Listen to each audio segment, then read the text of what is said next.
Good morning, everyone. It is Gap Wedge Wednesday, brought to you by the Uninformed Fan. I am here, the three-time kickball legend, along with Jeffrey off the Schneid, and we've got Polly Parputz and Country Club Chad.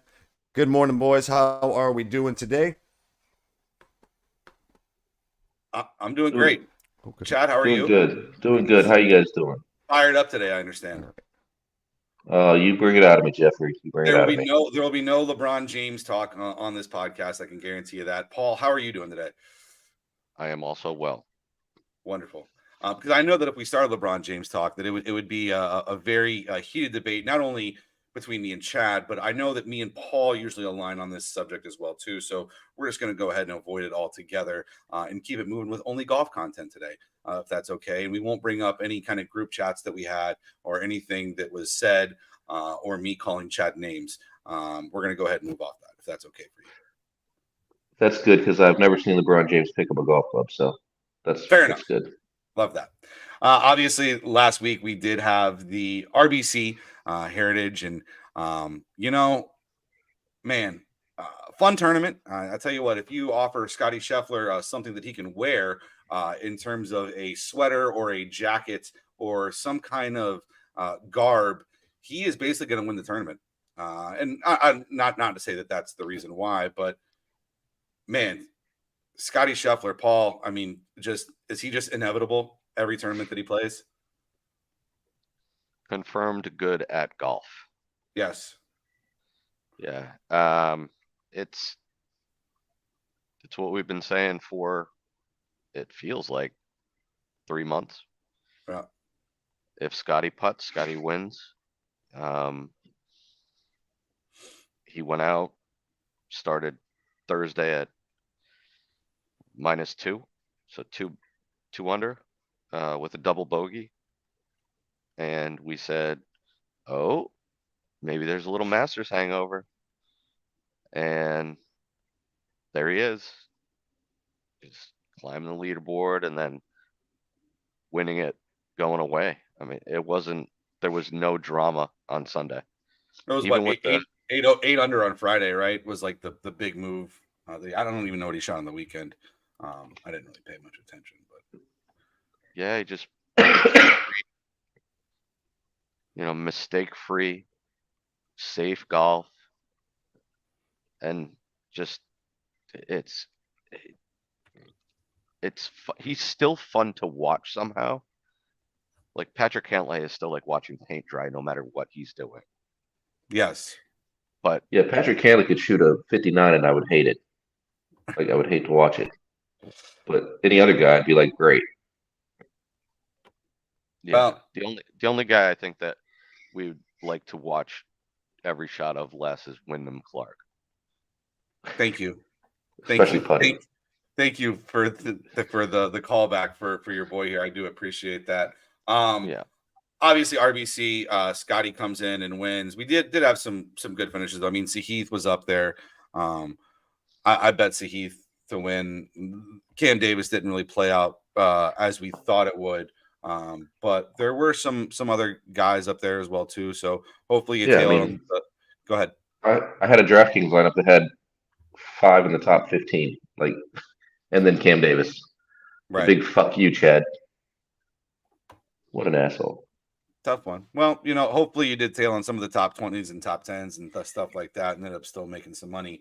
But man, do we see this stopping at any point for Scotty, or is this just, I was saying this to Tyson right before when we were finishing on the Uninformed Fan, is that it kind of sucks. Like it's cool, right? It's cool. We love greatness. We love to watch it.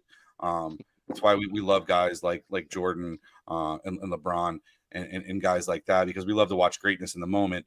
But also from our financial standpoint of continuously having a guy who finishes second to Scotty every single week, it's like, how are you guys feeling? Do you want to pull your hair out a little bit right now, or like where's your mental mindset when it comes now? Are we shifting strategies with Scotty in the field at all? Chad, what's our thought process going through that?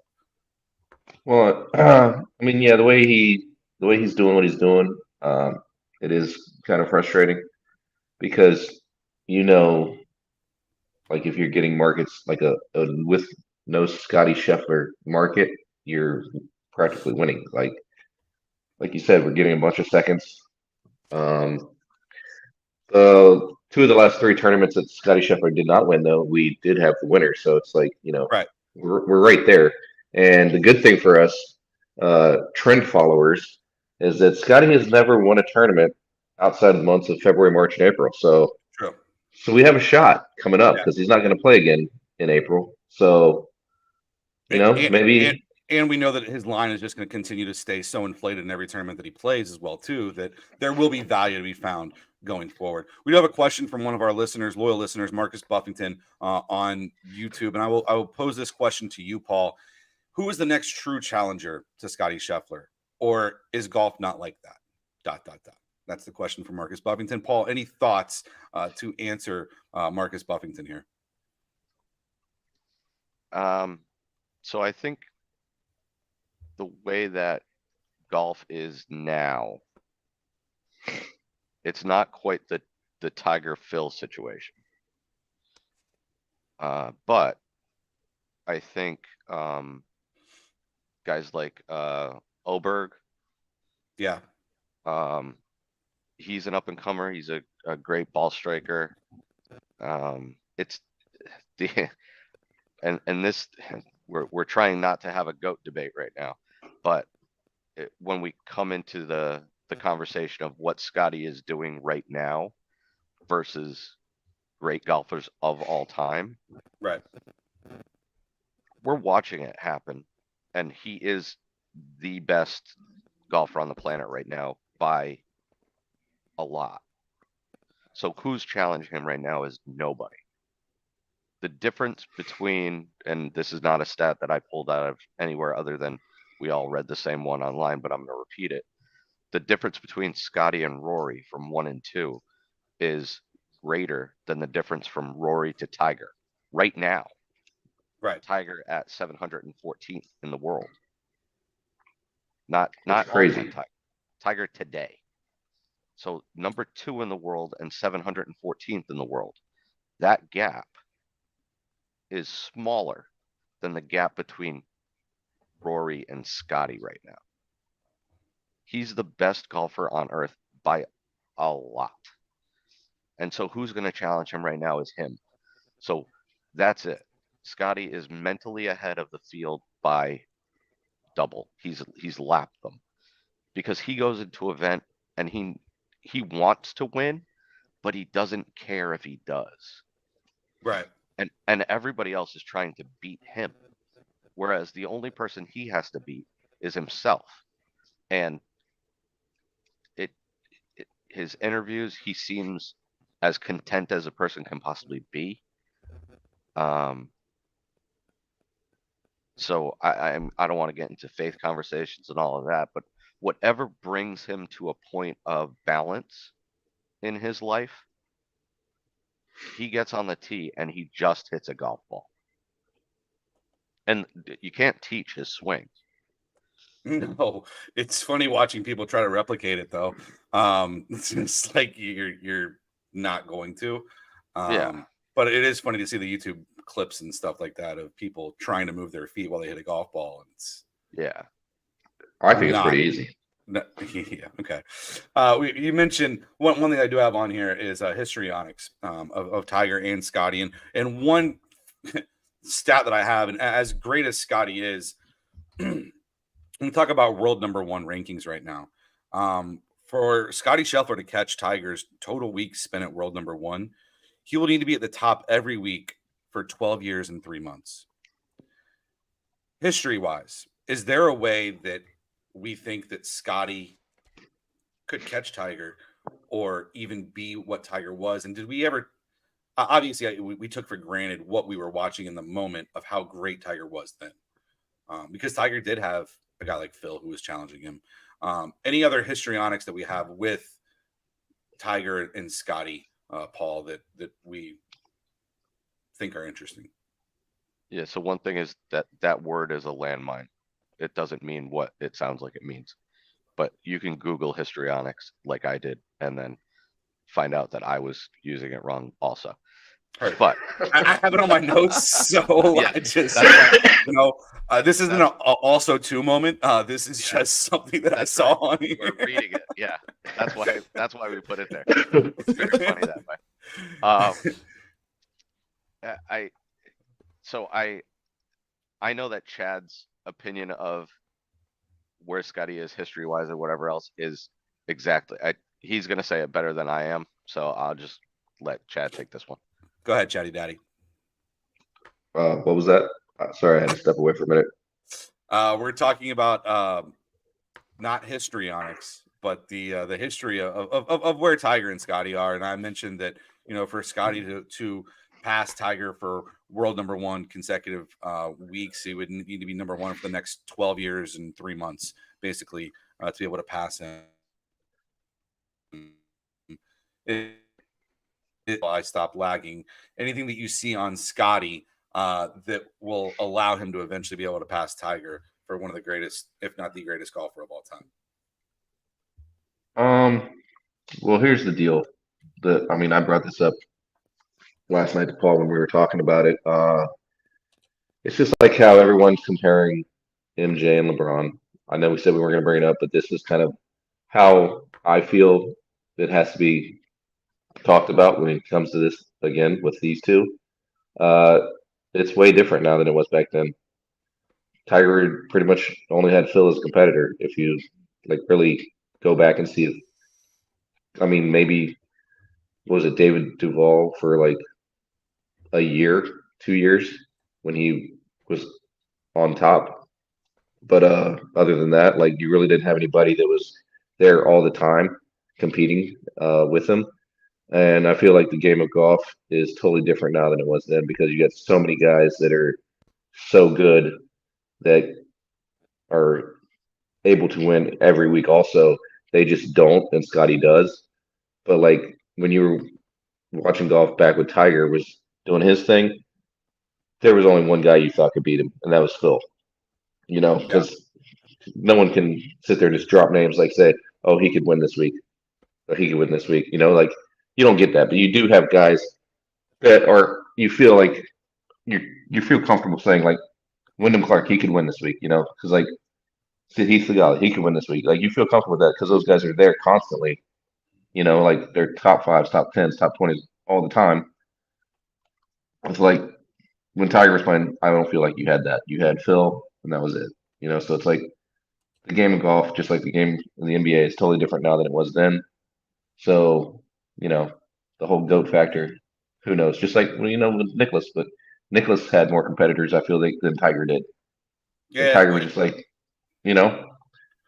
is what it is. No one's ever gonna have the true GOAT, but I think it's also tougher too. We can say what we want, but Liv did take a lot of guys who can compete and who are like a John Rahm, for instance, right. who at one time was considered the best player in the world before Scottie. A guy like that leaves and now does not compete with him every single week.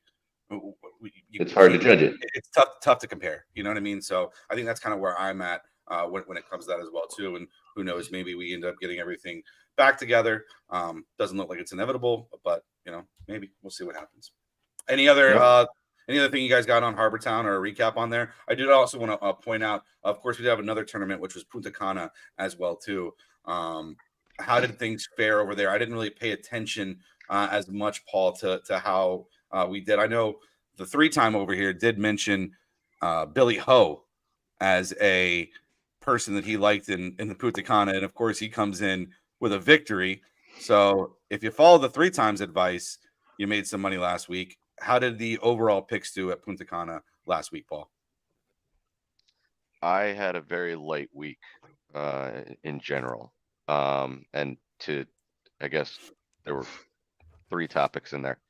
Putting a bow on Harbour Town is if it continues to be an elevated event, a signature event where it's no cut and 70, we have to approach it very differently than we have in the past. Harbour Town was a place where we would mine gold, basically. We killed it. I think we won the last 3 years in a row. So. Yeah, before it was an elevated event. Yep. And now it's tougher to find the diamonds in the rough, so to speak. Yeah, so So Harbour Town's the type of course where like you find the ball strikers that like the Postons, the Henleys, the Connors, like those guys, and they're the types that Tom, win there. And when Tom Hoagie minus the 72nd hole. you had to bring that up? Oh goodness. So for those who don't know, what happened on the 72nd hole, Chad? Well, Tom Hoagie's sitting at sixth, going into hole 72, and the way things shook out, he pars the hole. I hit my top 5, top 10, top 20. Pretty much covers my whole week for Harbour Town and Punta Cana. But he decides to go out and shoot a 9 and drop all the way to 18. Well, I think And all nature had something to do with it. yeah, well, we're going to get into or should we just talk about how they should not have even came out and played on Yeah. Sunday night? Let's just tie Like the bow on that. Yeah. they should Part of just, putting the bow on it. yeah, they should never went out and played again on Sunday night. Like what they got in like a hole and a half, I think, before they blew the horn, and it just destroyed Tom Hoagie for some reason. I don't know if he must have had a burrito during the break or something, because Jesus Christ, that was painful. I was already counting my shuffles, and then he goes out and does that to me. I mean, good God. Never count your shekels early, boys. That's right. Yeah. My You never goodness. count your money when you're sitting at the table, right? You should Right. probably quote that. Kenny That Loggins that said one. that, right? Who? That was not Kenny Kenny someone. Loggins. That was not Kenny Oh, Loggins. I just remember us talking Maybe about it's- Kenny Loggins last week.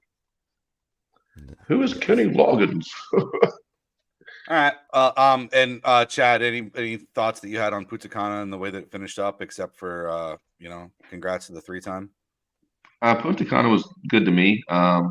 We had Justin Lauer got a top 5. Echeverria got a top 20. That pulled in a good bit. Norlander pulled a Tom Hoagie over the last few holes and bogeyed out to lose the top 20. So, got some guys being real nice to me this weekend. But all in all, wasn't a big hit, wasn't a big hit profitable or to me. So another week in the books of just treading water. So This is multiple times that it's been tough. The PGA Tour has not made the right decision when it comes to play, when it comes to darkness, when it comes to stuff like that, and just kind of tough for the tour, especially when we have such interest now with sports betting and the way that everything has changed, and people consume so much content on golf now, and it's disappointing to see those kind of mistakes made when it comes to these golf tournaments that people have so much money riding on. They got to be better. They got to be better. Bottom line. Yeah. That being said, we are moving on to the Zurich. This is the Zurich Classic of New Orleans. If you remember last year, the boys did have a nice little hit on here with it was Hardy and Riley, right? Who won? Yeah, Nick Hardy and Davis Riley. Riley came won. through. I remember was a great hit. One of the starts to our incredible run that you guys went on as well too. It was kind of one of the catalysts, if I remember. I think Harbour Town actually was the catalyst before that, if I remember correctly. But this was just another notch on the belt. If you don't know, this is going to be a team event. Paul, kind of what are we looking at here? The TPC Louisiana and Avondale, Louisiana. Yes. It is a TPC course. It is a par 72. 7,435 yards. Greens will be kind of quick. POA trivials, we know what that means. It's really Bermuda. Yeah. About 3 times the rough to the fairways. Green sizes are larger than last week, but like middling size, 5,200 square feet about. There's some water. It's a team event. It really comes down to motivation and who stays off of Bourbon Street. there probably are some guys who we know who will stay off of Bourbon Street. That being said, so 7,400, it's not short, but it's not long. It's kind of right there in the middle. You said the rough is fairly penal for what we're looking at compared to places like Harbour Town, correct? Yes. Yeah. Okay. It's not. I wouldn't call it a U.S. Open. It's not Sure. Memorial. What's But the It just the- has there is a lot of rough. okay? The Like, way in that other it breaks words, down it in terms of exists. how does this team event work? Are we looking at a 2-ball? Are we looking at scramble? Are we looking at best ball? What's the breakdown on how this works? And is it alternate shot? How do we play this event? Scramble? Throwing things Wouldn't out, that bro. be something? We shot a 49 today. Yeah. Yeah, they're Somebody putting up actually shot a 49. 39s. Yeah. It's they're gonna do best ball on Thursday and Saturday, and then which if those of you that don't know best ball, it's both players shoot whoever has the best score. They play their own ball all the way through like normal, and then whoever has the best score, say one guy pars, the other guy bogeys, they get a par on their card, and then Friday and Sunday are gonna be alternate shots, which some people feel like it's not that much different, but for some reason it is to these guys. But you're also not playing your own ball, which is a big thing. Like the guy that tees off, they play that ball. So one guy could play a Titleist, the other guy could play a TaylorMade, totally different ball to them, which kind of I think just gets in their heads. But you know, it is what it is. And some people, for some reason, cannot. They don't play alternate shot very well, so it makes things interesting. I feel like if you the best chance to win here is if you're either highly motivated, because if you do win on here, you get tournament access or tour card access. You get to play in the players.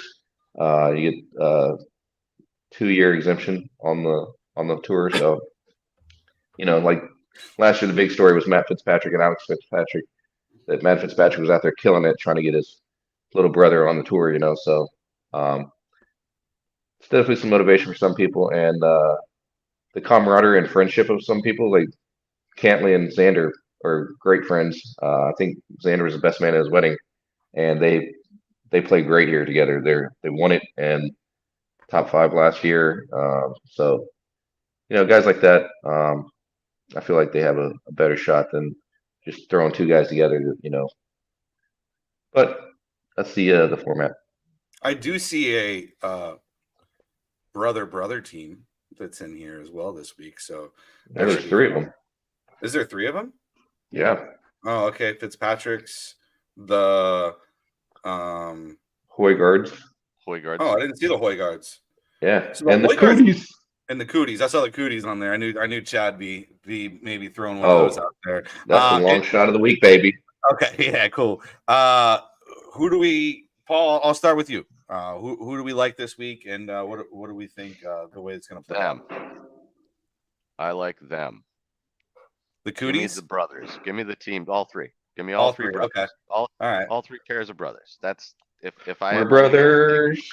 We're happy and we're singing and I'm done. on Living Color. Yes. Yeah. But yeah, the Wayans brothers. If they were playing, I would bet them too. If the Wayne's brothers were playing, you'd bet them too. All right. So we do like the Hoygaards, we do like the Fitzpatricks, and we do like the Cooties. If you're looking for odds on what they are, Fitzpatrick's actually really good odds at 25 plus 2,500 that you're looking. Hoygaards are the exact same as well too. And then you can scroll all the way down in your Hard Rock Bet app if you would like to the Cooties, who I don't believe have them, but they are pretty solid golfers and kind of up and coming guys as well too. And if you look at Parker and what's his brother's name? Pearson. Why did I just lose them? I just had them. How do you spell that last name? Coody. You are looking at plus 10,000, so around 100 to 1 that you can get on the Cooties as well too as the long shot of the week. All Fun great. fact: last ahead. week the Cooties both played Punta. I believe one was top 5, the other was 18th, T5 and 18, I think. And so So Parker has his tour card, correct? yes, he The got other it last brother, year through Corn Ferry. the other brother does not. It's Correct. very So he only interesting. plays the smaller. They both usually only play the smaller events because obviously they're not. You're not gonna find them in the signature events, so they're gonna play the alternate ones and then the smaller ones. So Okay. That being said, Chad, any other teams that we like that are pretty good odds this week, for your opinion? I'm gonna go with the. I mean, obviously, I think um, Cantley and Xander are the quote unquote Scottie Scheffler this week. Yeah, Uh, they've they've dominated this event. I think there was 11th 3 years ago. One they won it 2 years or won it 2 years ago, and then last year they were fourth. So they play very good together. Uh, they're always matched together with Ryder Cup. They've been good at Ryder Cup. It's kind of the same format. Um, some of it's the same format at least. So they're comfortable playing together. So I feel like they're gonna win. I actually took them. I'm on them at even money at a top 5. So that's my big bet of the week. So I'm definitely on them, but other guys I feel like could win that have some value are Sahith Theegala and Will Zalatoris. I feel like their games are compatible with each other. That they both have the game for it, and they're Are actually good friends. Are they really good They're, friends? they are actually good friends. It's kind of people What? wouldn't think that. Yeah, I thought it too because uh, I heard someone was talking to Zalatoris' caddy last weekend. They were talking about how much fun they're going to have this week because they get to hang out the whole weekend together. I never thought that either myself, so I thought it was They have a crazy. FootJoy commercial. Are Yeah, those two guys who might go hit up Bourbon Street though? no, I don't think so. No. Okay. No, yeah, I didn't even think about that. They are in that FootJoy commercial together that where they knock the pin out. Yeah, it's like a cowboy thing. Yeah, All right. which is weird for Sahith, but it's Cowboys and Indians. Whoa. Oh. Yee. Jesus Christ. Anyway, Okay. back to golf. Yeah. Yeah, so I like them at I think they're like 8-1, 10-1, something like that. I feel like they have a good shot at winning. Pretty much every DK lineup I have those two teams in because I feel like I can't really bet them outright, but I feel like they have a good shot. And then I'm throwing in some of these other teams in my DK lineups to try to enhance the experience, so to say, after my top 2 teams are going to finish 1-2. So Anybody else you like that you're filling your lineup out with? I like the Canadian team of Adam Hadwin and Nick Taylor. Yeah. They've played together before. They've gotten a second, so they've proven that they can compete in this. I think they're like 20 or 25-1. Another team that has finished very well every time they played here, Riley and Hardy, obviously going back to back, different kind of back to back. You have someone else to lean on if you're not playing great. So I feel like they finished first and fourth. So why 50 to not 1. another? Yeah, and they're getting no love for the win last year. So it's the same exact odds they had last year, and I feel like they're probably better than they were. Yeah, Most people interesting. get better, but another duo that is good value that sneaky values. Taylor Moore and Matthew Neesmith. They were top 5 here last year also. So it's going to be a smaller card because it's a team event. There's only 80 teams. Only Right. top 33 make the cut. So 33 in ties. So you got to keep it smaller, and you're just not counting on one guy. So I would keep the card low. But those are the 3 highest on mine. I'm probably gonna look at like a Hoagie McNeely, Sam Ryder, Bo Hostler, and the Cooties obviously, like Paul said earlier, I like them. And then a team that interests me because of just how different they are is Luke List and Hendrik Norlander. Because Norlander is more of a drive it in the middle, hit a nice shot, and make a putt. List can bomb it all over the freaking place, and he can't putt for shit. So we're gonna see. We're gonna see maybe what Luke List would be like if he could putt, how good he could be, Wonder what because that's like. Norlander would bring him up. Yeah, I've never seen someone putt well, other than the guy on this podcast, but I've never seen Luke List miss a 6-inch putt. So, but Paul, oh, one team that wasn't mentioned, and we talk about continuity and teams that play Ryder Cup together, and guys that know each other really well. Obviously, growing up and knowing each other for a long time is Shane Lowry and Rory McIlroy. Is this just an issue of motivation that we think that a reason why we don't like it, or is it the number that we're looking at when it comes to the two of them? Well, so you brought those guys up. Chad and I have a gentleman's bet on Rory and Lowry versus Cantlay and Xander. Mm-hmm. I am on the Rory and Lowry side. Yeah, why do we always side together? So I don't. I could tell you, That's but I'm not gonna bring that's it a up. conversation for another time. But I don't think that Xander and Cantlay have showed they're consistently good players, but neither has won in quite some time. Could you imagine if they get paired together on Saturday and Sunday? How with the whole Rory and Cantley Caddy thing? That'd be fun. That would It would, be it would, interesting. it would, it would definitely get some intrigue into this event. A fight to the death on the 72nd hole. Yeah, it's tough Yeah, tough to rig golf, but if they could, come on NBA, let's figure out how to do this. Oh, you think the I NBA's think rigged too? Cantlay's gonna have a hat on then. True. So he'll look prettier or something. I don't know. His Goldman Sachs hat will be Well, adorned. he won't look Goldman as Sachs DeWalt. maybe is the answer. But Yeah. yeah, So I like that. as far as motivation goes, Chad touched on it earlier. This is a real event. It doesn't seem like it's real.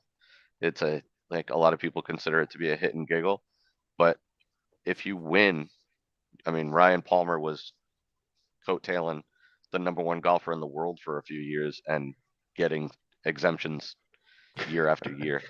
It was pretty bad. So these guys, it's why I'm on the brothers, the brother pairings. Like we said with Fitzpatrick, you get the 2-year exemption on the tour.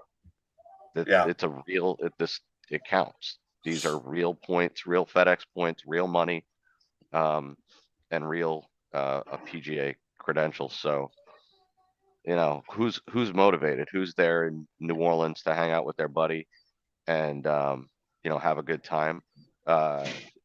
Your boy Kashmir, Keith Mitchell is playing with Joel Damon. Yeah, I think that's a fade 2-ball, huh? That they're either gonna go out and they're gonna kill Bourbon Street, or they will have the weekend to go spend some time listening to jazz music. So is it Jazz Fest right now? That'd be even better. But... Oh, I don't think it's Jazz Fest, but I mean, no, but it's just a great place to listen to some jazz music. That's for sure. I've always wanted to go for Jazz Fest. That's like one of the things I definitely want to do before I perish on this earth. Oh, funny you said parish. That's a bunch of parishes in New Orleans. Anyway, fair enough. Jeremy, anybody who you are planting your flag in for our Jeremy and Jeff whatabouts this week? Let's see. I've got you mentioned Hadwin and Taylor. I like them. I also had Hoagie McNeely was on my list. One of your guys actually, Jeffrey. I'm looking at with Maddie Schmidt and Alex Smalley. I like their pairing. And my long shot. You always bring up Maddie Schmidt. No, that's Paul. He repeats Maddie Schmidt after I say him. Yeah. Oh, Paul was crazy. my apologies. I And do he's like called I do Matthias. like Matty Schmidt, but Matthias. My long shot is Nico Echeverria and Max Grazerman. Always a good long shot when you struggle to pronounce their names. Yep. I feel like it's usually a pretty. That's how I like ordering my Chinese food. If I have to order by number, I know it's going to be good. Love that. So Paul was asking and Chad was inquiring where you were on Billy Horschel last week. Where did that name come from? Where are you getting your information from? And who are your fucking sources, dude? So a couple of years ago, I had a gentleman sit at the bar and we start talking golf.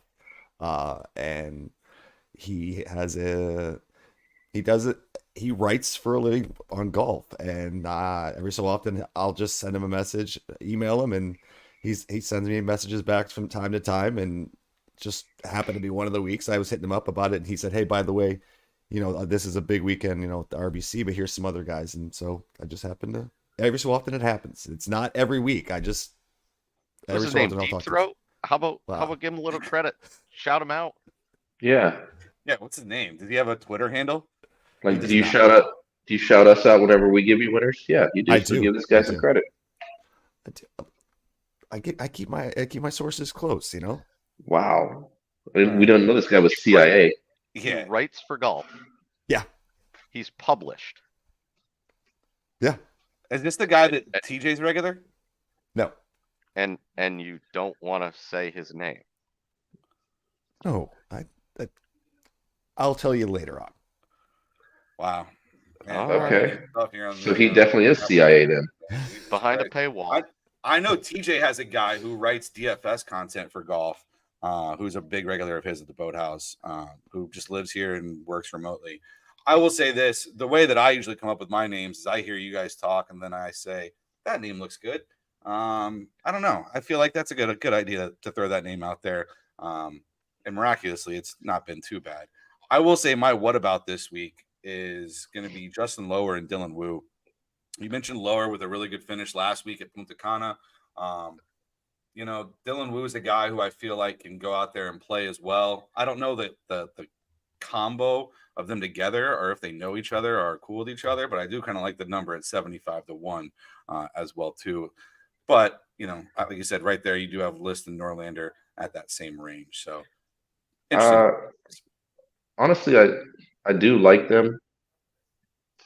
I just had to, I was trying to make my card a little smaller than normal. If I wouldn't be opposed to backing them because, like you said, Lauer's playing very well right now. And Dylan Wu, like we've seen his name on a couple leaderboards, so he's been playing pretty well.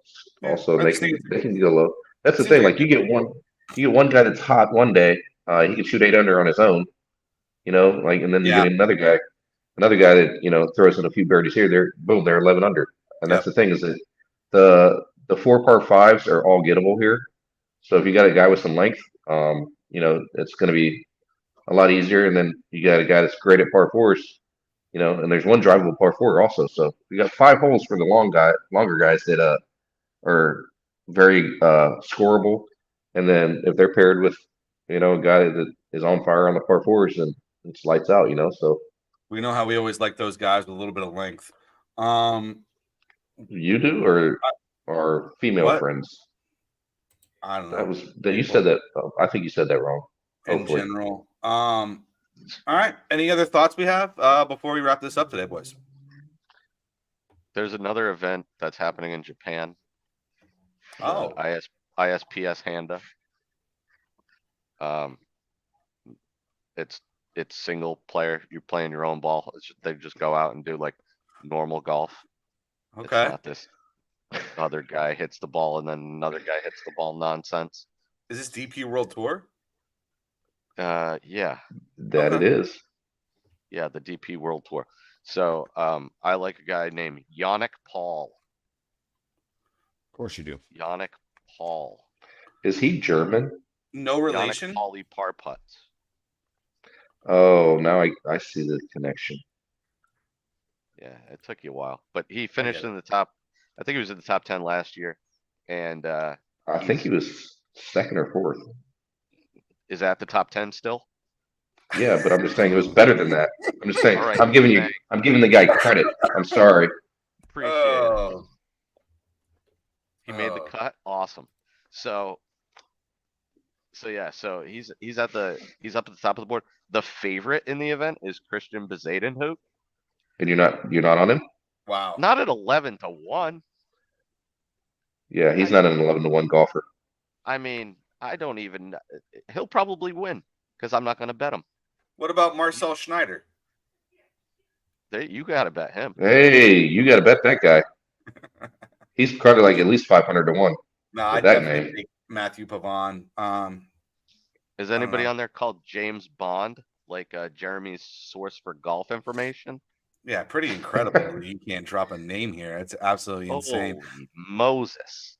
Boys, good luck this week. Also, I do want to throw out a very good luck to our boy Paul. I know you're a big Islanders fan. Ouch. And, Relax. listen, you guys should be up 2-0. Well, that's not true. 1-1. You got to score more goals than the other team, and the Islanders have not. But I will say that I felt like game one was the penalty on Anders Lee in the first 90 seconds was bullshit. And going against a Hurricanes team that is fast, plays fast, and then has, enough. They have enough players that play heavy, that can wear out a top line. So being down against a team like that is tough. But in the second period, I tweeted or did an X post or whatever the hell we're supposed to say now of game two. I said 3 wasn't going to be enough. They were going to need 4 goals because the way that the game was being officiated was clearly tilting towards the Canes. So killing penalties is tiring. And when you're out on the ice for 2 minutes at a time, it's different than 35 seconds. This is your fault, Jeff. You brought this up. But Oh my God. Yeah. If you would like to follow Paul on Twitter, you can find him at _Peege. That is PEEG. Yep, that's where I live on X. So do I think they have the hockey team that can beat the Hurricanes? Yes. Do I think they're going to win 4 games in the series? Probably not. They are switching up the lineup for Thursday's game, tomorrow's game. So we'll see. Maybe they can inject some energy and speed up the ice a little bit. We'll see what happens. The arena is going to be electric. It'll be a good time. Frankie Borelli will be jumping up and down and biting stuff. So, man, those videos of watching him just absolutely melt are fucking priceless. Yeah, he's a guy. He's a guy. He's a guy. He can actually hit a golf ball too. So shout out to Frankie Borelli. All right, boys. Well, appreciate it. Hope you guys enjoy the rest of your week. Paul, can we expect to see you out for the Islanders game tomorrow? I don't think so. Okay. No. I will be out. If anybody's looking to grab a beer at Kitty O'Shea's Irish Pub and Buffalo Bar, I'm on call. I'm assuming I'm going to be off tomorrow, and we will probably have some elements of the uninformed fan out watching Magic basketball, as well as the NFL draft, as well as, maybe if we're early enough, the Zurich Open. So if anybody would like to come on down and have a beer and talk some sports, look forward to seeing you. Anybody else got anything? Maybe Jeremy's source will show up and have a beer. Maybe he will. You never know. I highly doubt it. Highly doubt it. Yeah. Well, Watch his He source does. be like Jay Miller or something like that. You know what I It's mean? not Like, Oh Jay just my Miller. God. just like It's some not. off the wall. Like we. No. Jeff, remember he said he writes, like that means he's literate. Well, Yes. he takes down. Jay Miller does write. He writes down on a notepad an order. That no one could probably read. Yes. Bro, catch And him that's straight. Exactly. All right. And On with that note, we will end this show. We Appreciate appreciate you, Mark. everybody for coming out today and doing this again, like we do every Wednesday. Thank you, Paul. Thank you, Chad. Make sure you like and subscribe us. Also, make sure you hit on our picks, and if you hit, let us know or anything. Come buy these guys a beer if you see them. Until next Wednesday, we will sign off. See you guys. Good luck, boys. Great. Have a good weekend.